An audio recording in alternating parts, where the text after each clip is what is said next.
Hello Sunbeamers, how are you? I hope you all are fine. So today we are going to start our second lecture or second class of your Sunbeams education, summer vacation, special classes, algebra. In the previous class, we have read about your literals and numbers, difference between literals and numbers, what is a variable, what are the properties of your addition, subtraction, okay, multiplication and division, what are the power of literals and how it written in exponential form and product form, and DQS is already given. The solution of DQS will be posted in the community section, okay, by today or tomorrow. Fine. I hope you have solved the DQS, and also I have posted the exercise of Insight Education. The exercise of Insight Education written by Shri P.K. Misra, MSc BEd of St. Mary's Convent School, Nuapada, Odisha. He is a very efficient teacher, and this book is also a very good book. You can follow this book. Fine. Today we are going to read about terms. Okay. So, my dear students, before starting the chapter, I am going to tell you that please utilize this summer vacation effectively. Give at least 30% of your time to studies, and rest can be enjoyed. Fine. What is terms? First, we will write an equation.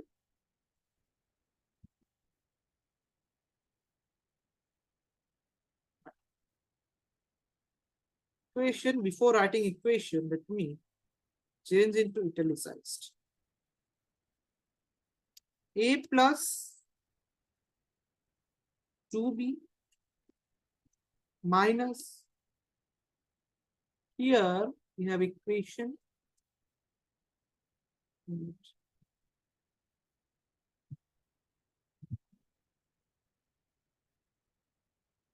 Fine, no problem. See, c by 2, I'm writing this is a fraction, okay?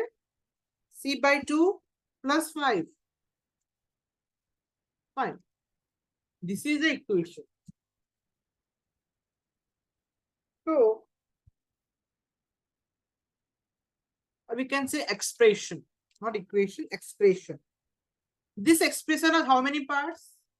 How many parts? Expression has 4 parts. Okay? A, 2b, c by 2, and 5. And these 4 parts of the expression are joined by plus or minus symbols. Fine? Clear?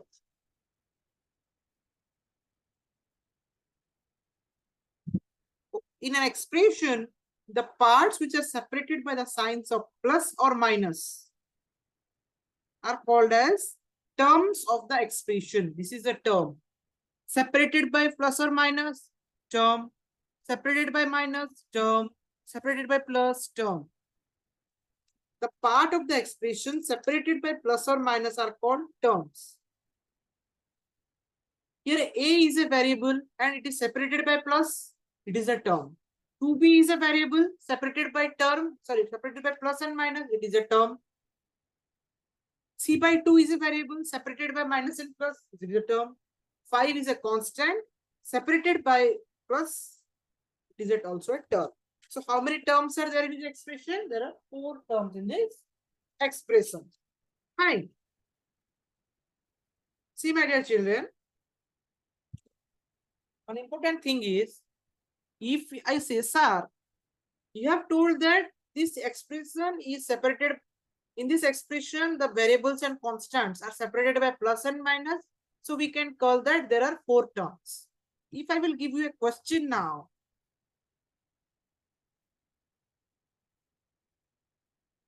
Oh my gosh.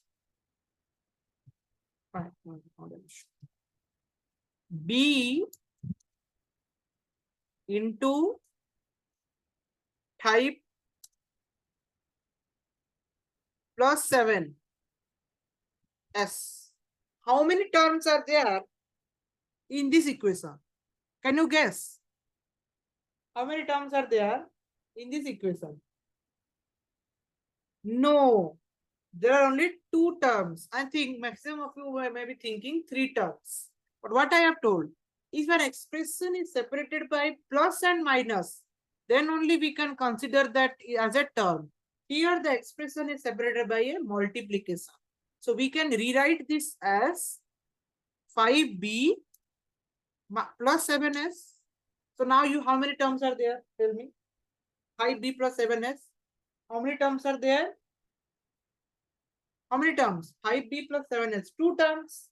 So if multiplication and division is present, that is not considered as a term. Okay. Only we will consider term if plus and minus.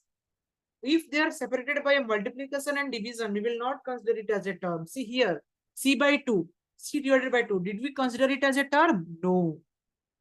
So only if the expression is separated by plus and minus, then we will consider term, otherwise we will not consider. Fine. What are factors?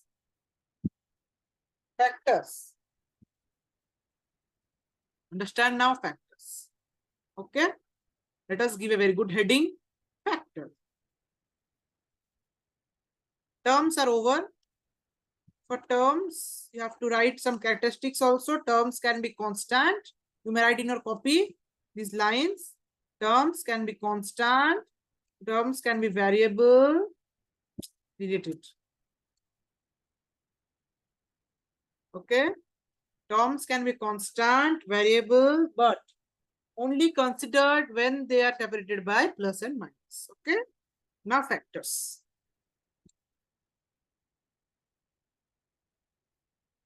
I am writing suppose 5sy. Anything we can give. Variable you can write A to Z, any alphabets. Okay. So if the factor here 5sy, how many terms are there? Anyone can answer? 5sy, only one term is there. Okay. So in 5sy only one term is there, but I will tell, okay, how many factors are there in 5sy? 3 factors are there. What are they? 5 s y. Extremely sorry. Have the factors of term 5 s y. 5sy is a term, but individually if we say factors, 5 is a factor, s is a factor, y is a factor. Of term 5sy. Okay. Coefficient. Now coefficient. Factor over coefficient.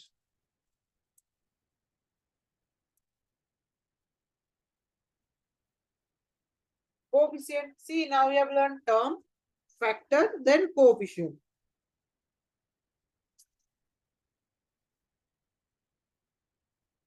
See. Suppose I will say 6xy. 6xy को हम लोग क्या लिख सकते हैं? 6xy एक term है. 6xy can be written as 6 into, चलो 6xy नहीं 6ay कर देते. Okay, 6ay. 6 into a into y. लिख सकते हैं कि नहीं? सो इसमें कौन सा वेरिएबल है बोलो, कौन सा कांस्टेंट है बोलो. कांस्टेंट क्या है इसमें? 6ay में 6 कांस्टेंट है एंड ay वेरिएबल है, तो हम लोग इसे लिखेंगे 6 is the coefficient of ay. ay एक वेरिएबल है, ay वेरिएबल है and ay is the coefficient of 6. ऐसे लिख सकते हैं. देखो कोएफिशिएंट मतलब, सपोज यहाँ पे थोड़ा बड़ा करके समझाना पड़ेगा. कोएफिशिएंट मतलब सपोज मैं बोलता हूँ what is the coefficient of A. What is the coefficient of A? A अगर मैं कोफिशिएंट ऑफ ए पूछता हूँ, if I ask you the coefficient of A, you will write the other two numbers, बचा हुआ number लिखना है, बचा हुआ। सपोज मैं याद देता हूँ 7AE, 7AE का मुझे 7 का कोफिशिएंट बताओ। क्या बोलोगे 7 का कोफिशिएंट? 7 का कोफिशिएंट होगा तुम्हारा AE, जो बचा हुआ चीज है। सपोज अभी last, what is the coefficient of 7E? 7E का कोफिशिएंट क्या होगा? ए, क्योंकि इस जो जो टर्म है उसमें क्या है, ए बच्चा है ना। 7A का कोफिशिएंट पूछा है, ए बच्चा है तो ए होगा। सपोज मैं पूछता हूँ ए का कोफिशिएंट क्या होगा, बोलो। ए का कोफिशिएंट क्या होगा? ए का कोफिशिएंट क्या होगा? 7E, जो बचा हुआ है उसको लिखना है। Coefficient of A 7E। ई का कोफिशिएंट क्या होगा? What will be the coefficient of A? 7A, ऐसे लिखना। ठीक है, ऐसे ही कोफिशिएंट लिखा जाता है। और यहाँ पूछूं अगर y का कोफिशिएंट क्या होगा? y का कोफिशिएंट होगा 6 है। 6 का कोफिशिएंट ए वाई, y का कोफिशिएंट 6 है। 6A का कोफिशिएंट y, 6y का कोफिशिएंट a, जो बचा है प्रोडक्ट में उसी को लिखना है कोफिशिएंट। अंडरस्टूड? अभी एक आता है लिटरल कोफिशिएंट और एक तो न्यूमेरिकल कोफिशिएंट। इसको हम लोग बोलते हैं न्यूमेरिकल कोफिशिएंट। सपोज ए का ये 7 हो गया तो ये न्यूमेरिकल कोफिशिएंट हो गया। सपोज यहाँ पे मैं 7 का पूछता हूँ आपको, 7 का क्या है? ए ही है। 7 का कोफिशिएंट ए ही है तो ए एक लिटरल कोफिशिएंट हो गया। क्या हो गया? Literal coefficient. Literal means numbers. और यहाँ पे ए का कोफिशिएंट क्या होगा? What will be the coefficient of A? What will be the coefficient of A? 7। 7 को हम लोग क्या बोलेंगे? Numerical coefficient. न्यूमेरिकल। अभी आपको एक क्वेश्चन दिया जाएगा और उस क्वेश्चन में आपको कोफिशिएंट लिखना है। ठीक है, let me erase this one.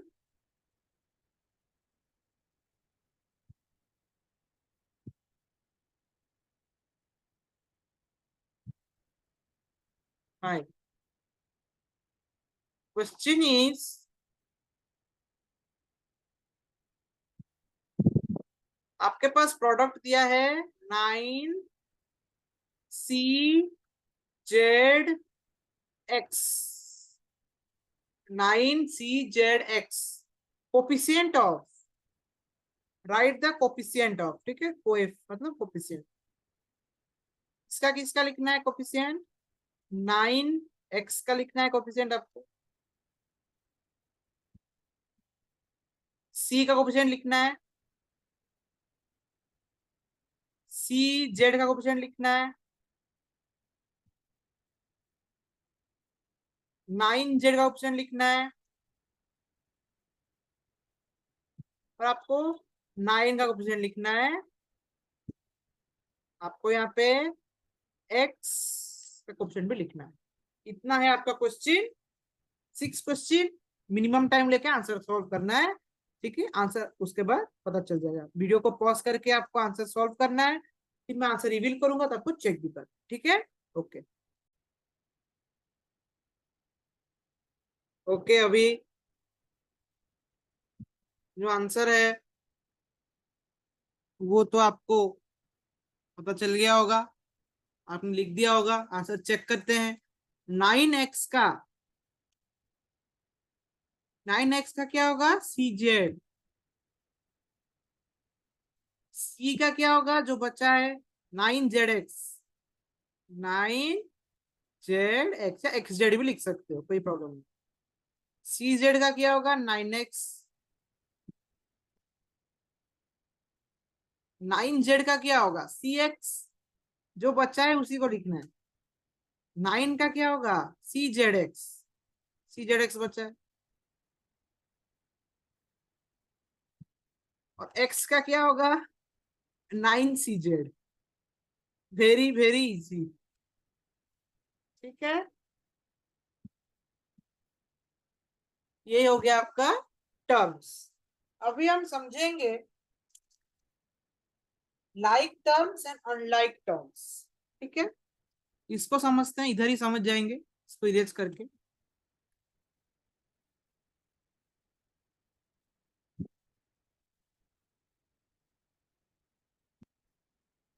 Notes जो है वो आपको क्लास ही में बनाना है। करते करते बनाने से क्या होता है, याद रह जाता है। It is very easy to remember the concepts while making notes in the class. If you make notes in the class, it is very very beneficial for you for making strengthening your concepts, okay, so that you will not forget in the future. Fine. Unlike terms, unlike और like. Like fraction हम लोग पढ़े थे class 4 में, याद होगा आपको, हमारे वीडियो में ही है। लाइक टर्म्स मीन्स, सपोज यहाँ पे मेरा नंबर है 7, देखिए हेडिंग डालिए लाइक टर्म्स, हेडिंग आप लाइक टर्म्स डालिए। 7 c³ सिक्स क्यूब बोलते हैं हम लोग, c⁻³ बोल सकते हैं, c⁻³ को हम लोग c³ बोलते हैं। c⁻f2।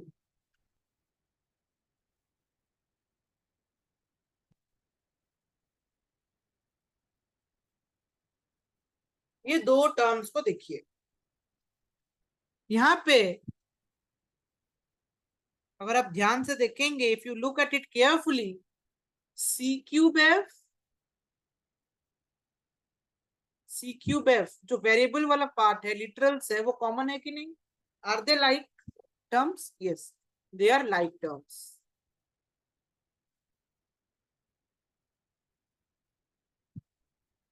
Now one more thing,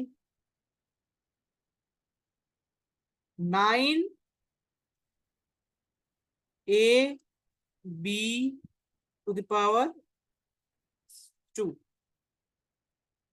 8a,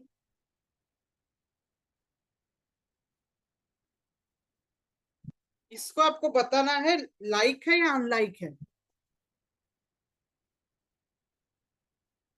सोचिए, लाइक है अनलाइक है, अच्छे से देखिए।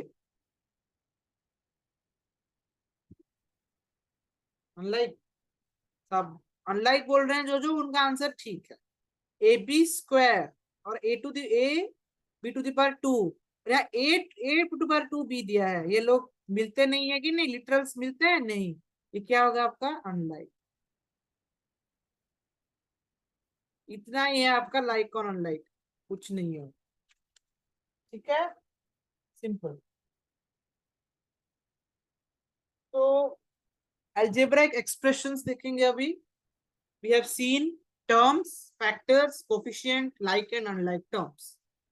Now we will have an algebraic fraction. ठीक है, we will see algebraic fraction. Fine, तो इसको हम लोग, एक second,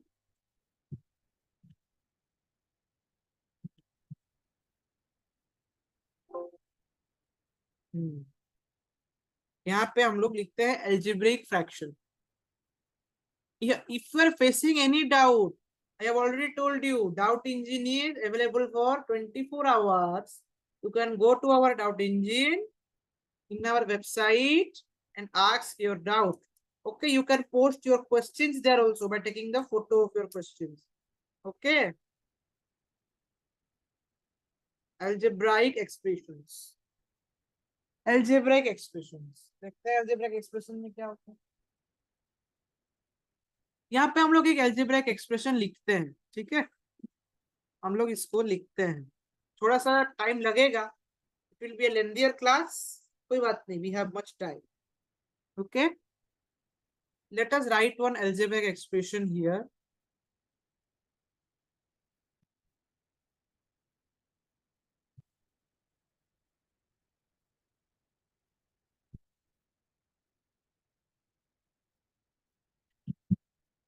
Okay, how many terms are there? 3 terms. 3x is one term, 5y is one term, and 3 is one term. यहाँ पे मैं लिखता हूँ 2 + c। How many terms? 2 terms, 2 and c. Now, algebraic expressions are also many types. ये तो algebraic expression लिख दिया मैंने, बट टाइप्स भी होता है। Basis on the number of terms, कितने टर्म्स होता है उसके हिसाब से ही आपका टाइप्स बनता है। ओके, सपोज सिर्फ मैं लिखता हूं यहाँ पे 2ab z⁴ 8 SR 9 PQ। यहाँ पे ऐसे लिख दिया मैंने। उसके बाद ये आपका फर्स्ट सेट है। सेकंड सेट में मैं लिखता हूं 5 + 27x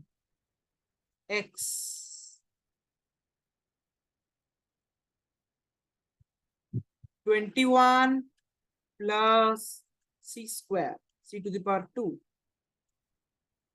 a + 3b।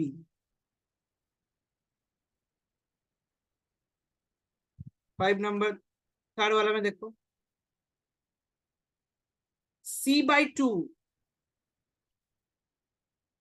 -3y + 9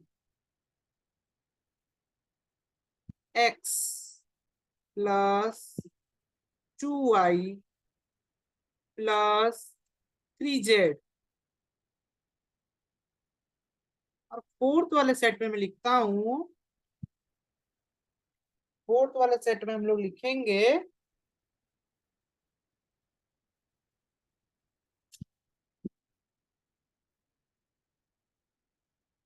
2a x + 3y x + 4 - 3b c⁵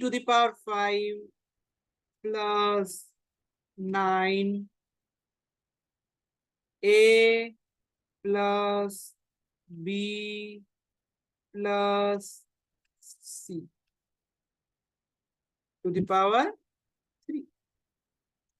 ठीक है, अब ये 4 सेट दिया है। 4 sets of expressions are given।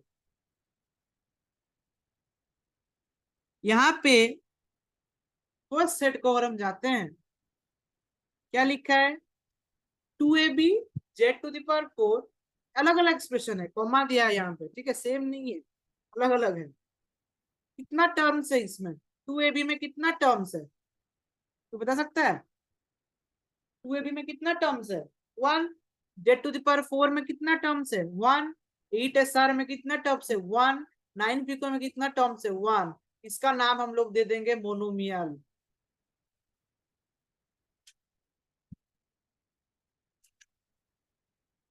Monomial, mono मतलब 1, मियल, मोनोमियल अलजेब्राइक एक्सप्रेशन।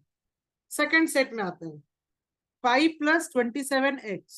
ठीक है, कहाँ गया? हाँ, 5 + 27x कितना टर्म्स है? 2।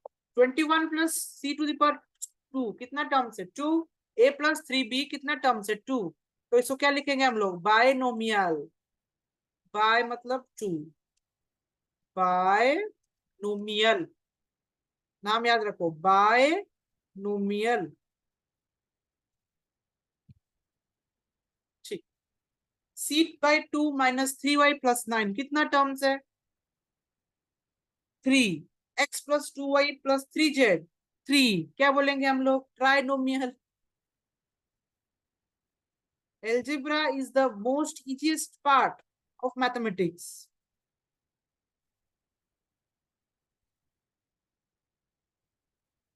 नेक्स्ट सेट में आओ, यहाँ पे 2a दिया है, यहाँ पे x प्लस 3/x+4 - 3b भी दिया है, c⁵5+9 भी दिया है, a+b+c⁵3 भी दिया है।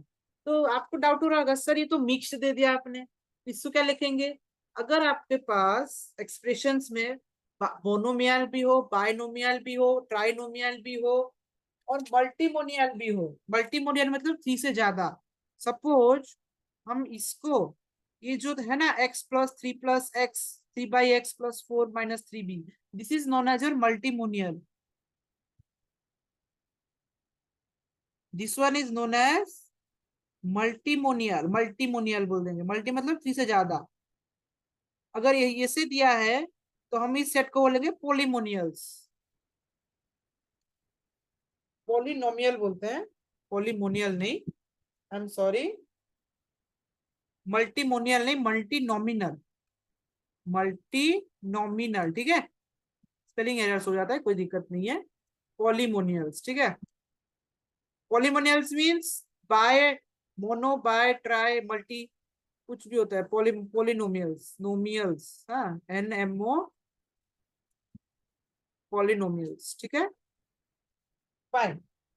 अब डिग्री पूछता है, degree, degree of a nominal, degree of a monomial, degree क्या होता है देखते हैं, ठीक है, ये लिख दिए, चलो डिग्री, हेडिंग दे दो बेटा degree, degree of monomial,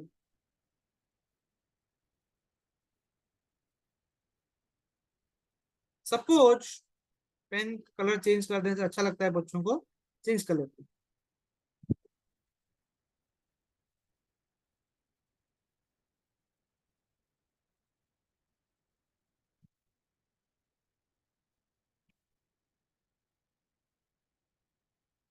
3z⁶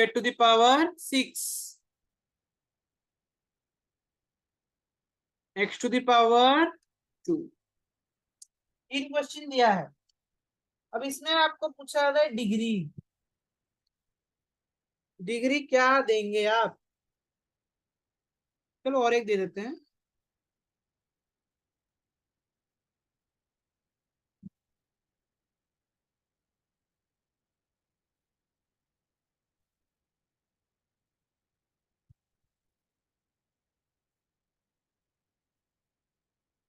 चलो 5 क्वेश्चंस दे दिया हमने। डिग्री मतलब वेरी वेरी इजी, एक्सपोनेंट को हम लोग डिग्री बोलते हैं, एक्सपोनेंट, एक्सपोनेंट मतलब क्या, जो पावर में होता है ऊपर, इसको ही यही डिग्री है।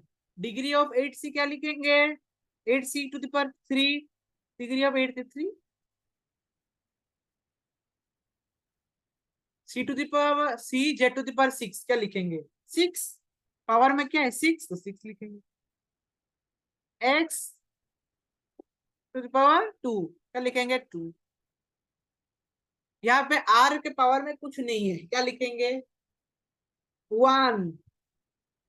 अरे अगर कुछ भी नहीं रहता है तो 1 रहता है, ठीक है, देखो कोई भी अगर पावर में कुछ नहीं रहता है, x⁴ 1 का वैल्यू x होता है, इसीलिए हम लोग पावर में कुछ नहीं लिखते हैं। अगर कुछ नहीं लिखा है यहाँ पे और यहाँ पे वेरिएबल है तो आंसर होगा 1, और यहाँ पे कोई वेरिएबल ही नहीं है, 200 दिया है, पावर क्या होगा?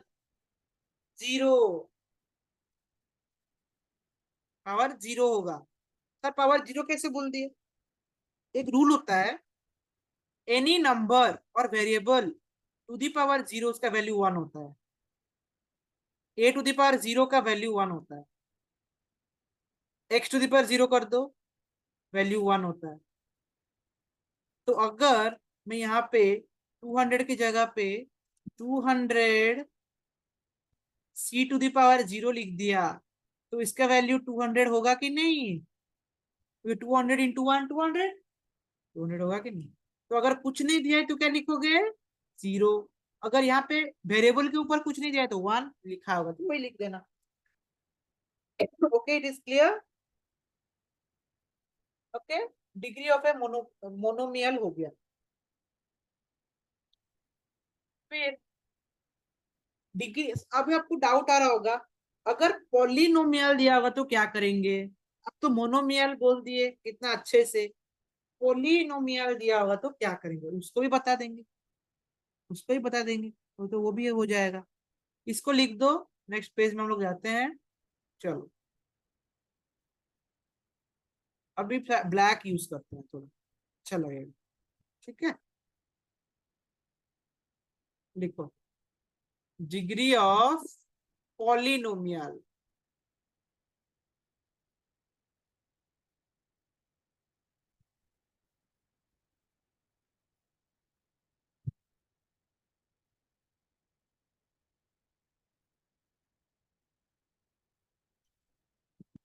डिग्री ऑफ पॉलिनोमियल्स, एक पॉलिनोमियल एक्सप्रेशन लिखते हैं पहले, उसके बाद हम लोग डिग्री लिखेंगे। ठीक है, लिखते हैं। चलो इसको हम लोग रेडिंग से ही लिखते हैं। 7 a to the power 2, a to the power 6 कर लो, -5 x² x to the power 2 y to the power 2 -4 c to the power 5। ठीक है, अब सर ये तो मिक्स हो गया, ये तो तीन तीन टर्म्स है। कितना टर्म्स है, तीन तीन टर्म्स। तो इसका हम लोग कैसे लिखेंगे, क्या लिखना है, डिग्री लिखना है। तो हम लोग पहले सिंगल सिंगल टर्म्स का डिग्री निकालते हैं। ठीक है, single single terms, single single term का डिग्री मतलब पहले इसका डिग्री निकालते हैं, फिर इसका डिग्री निकालते हैं, फिर इसका डिग्री निकालते हैं। ठीक है, निकालते। 7 a टू द पावर 6 का डिग्री क्या होगा, इसका सिंगल टर्म का degree. 7 a to the power 6 का डिग्री क्या होगा, 6 होगा।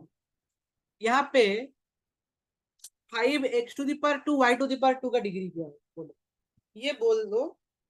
यहाँ पे क्या करना है, दो दो दो दो वेरिएबल है और अलग अलग पावर है। देखो अच्छे से, दो दो वेरिएबल है और अलग अलग पावर है, तो हम पावर को ऐड कर देंगे। 2 + 2 करेंगे, आंसर आएगा 4।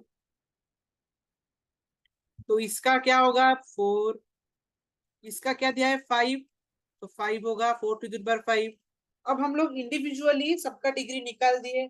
अब इस पोलिनोमियल का डिग्री क्या होगा, जो सबसे बड़ा है।